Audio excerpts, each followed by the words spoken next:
Assalamualaikum warahmatullahi wabarakatuh. Para saudaraku, sahabat yang dirahmati Allah, yang dimuliakan Allah, saya doakan Bapak Ibu semua yang nonton video ini, Allah berikan kesuksesan, kemuliaan, kejayaan, ketinggian, kekayaan, keberkahan, sehat, mulia, jaya, sukses di dunia dan akhirat. Seluruh hajat dikabulkan Allah, dan tentunya dosa-dosa kita diampuni Allah, dan kita semakin dekat kepada Allah dan baginda Nabi Muhammad SAW.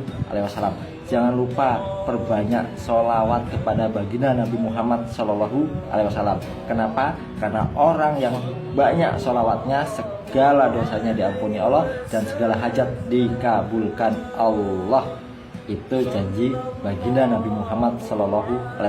Dan orang yang dekat kepada baginda Nabi Muhammad SAW kelak di akhirat, di surga, ialah orang yang menyantuni anak yatim piatu dan yang paling banyak sholawatnya seperti dua jari ini. Bapak Ibu, perbanyaklah sholawat, insya Allah. Bapak Ibu yang dirahmati Allah, ilmu ngebatin sebagaimana yang dikisahkan oleh Imam Malik dan Imam Syafi'i. Suatu ketika Imam Malik dan Imam Syafi'i berselisih pendapat tentang rezeki, tentang tawakal. Kalau nggak kerja ya gimana, kalau nggak ikhtiar gimana mau dapat rezeki, kata Imam Syafi'i. Dan kata Imam Malik, nggak perlu juga duduk diam pun bisa begitu. Karena apa? Karena Imam Malik sudah tahu ilmunya. Imam Malik itu siapa? Gurunya Imam Syafi'i gitu. Lalu Imam Syafi'i keluarlah dari majelis Imam Malik, dan ketika keluar melihat orang sedang memanen anggur, maka apa yang dilakukan Imam Syafi'i? Membantu memetik anggur. Setelah itu selesai, Imam Syafi'i diberi anggur, diberi sekantong anggur, sekeranjang anggur. Lalu apa yang terjadi? Kata Imam Syafi'i, nah pendapat saya yang benar nih, kalau nggak kerja, kalau nggak ikhtiar, nggak mungkin dapat hasil begitu, kata Imam Syafi'i. Lalu Imam Syafi'i menemui gurunya Imam Malik. Setelah sampai di majelis Imam Malik, lalu memberi anggur. Ini guru, anggurnya, silahkan dimakan, panas-panas ini kan enak gitu. Lalu tuh kan guru, kalau kita nggak ikhtiar, nggak kerja, nggak usaha, nggak akan dapat hasil. Cuman doa aja nggak dapat hasil gitu, kata Imam Syafi'i. Lalu apa kata Imam Malik?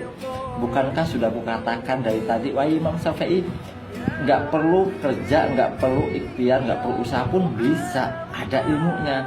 Tadi aku barusan saja, ya Allah, panas-panas begini enak banget kalau makan yang seger-seger, anggur gitu.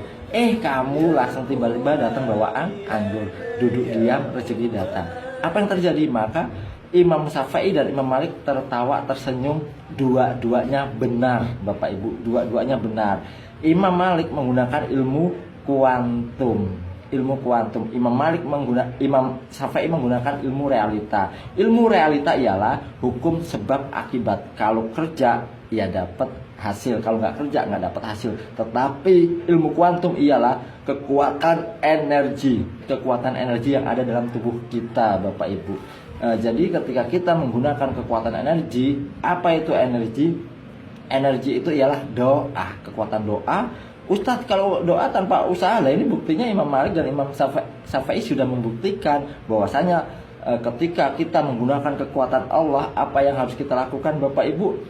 Seperti Nabi Ibrahim, Nabi Musa, Nabi Junjun Yunus, Nabi Ayub, dan semua para nabi itu menggunakan ilmu kuantum, sehingga mukjizat, sehingga karomah, sehingga maunah Allah berikan kepada para nabi, para wali, dan para orang-orang yang soleh yang bergantung pada Allah. Jadi kalau kita mau mendapatkan maunah, kita kan manusia biasa. Kalau nabi itu disebut mukjizat, kalau para wali itu karomah. Kalau kita manusia biasa, kalau mau mendapat keajaiban dari Allah, diberi rezeki dari yang tidak disangka-sangka, tahu-tahu rezeki datang secara tiba-tiba, gunakanlah ilmu kuantum. Ilmu kuantum itu dengan menggunakan kekuatan doa, seperti Nabi Ibrahim, Allah yang bergerak, Allah yang berbuat sehingga api jadi dingin. Nabi Musa, laut terbelah, nggak masuk akal, nggak mau masuk logika. Lalu Siti Hajar, tahu-tahu ada air jam-jam gitu kan. Lalu siapa lagi?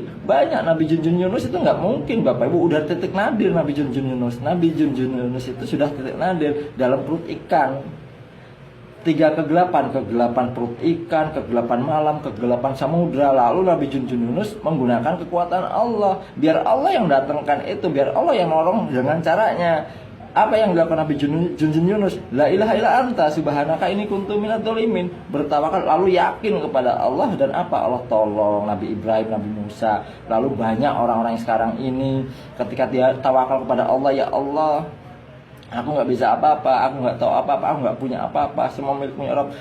Tapi aku tahu Engkau pasti nolong hambamu yang dalam kesulitan. Engkau pasti mengabulkan doa hambamu yang dalam kesulitan, gitu kan.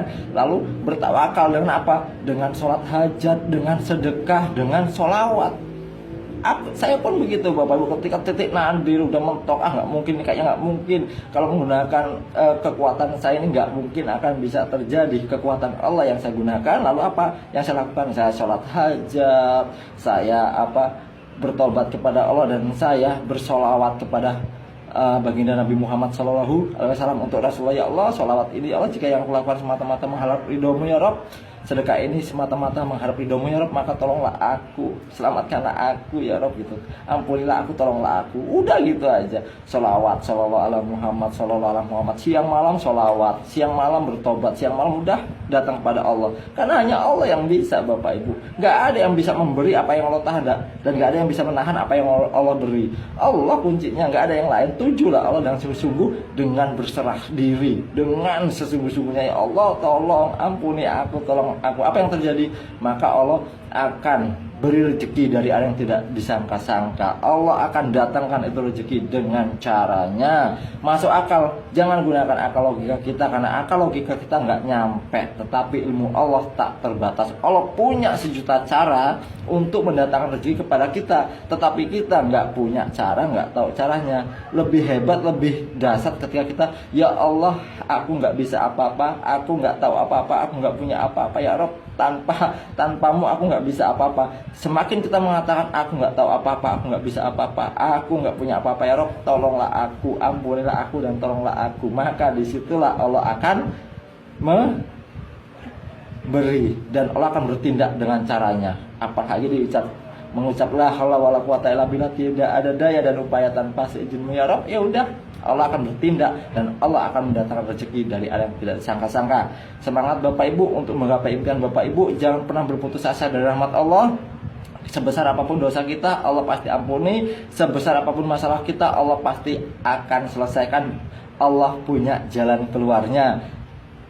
Sebesar apapun, sesulit apapun, jangan kita mencari solusi Bapak Ibu. Carilah yang punya solusi. Siapa? Allah datang. Udah katakan saja, ya Allah, aku berserah diri kepadamu, aku pasrahkan segala urusanku kepadamu ya Rob, dan aku gak tahu apa-apa, aku gak punya apa-apa, dan aku gak bisa apa-apa ya Rob, dan Engkau yang bisa segala-galanya.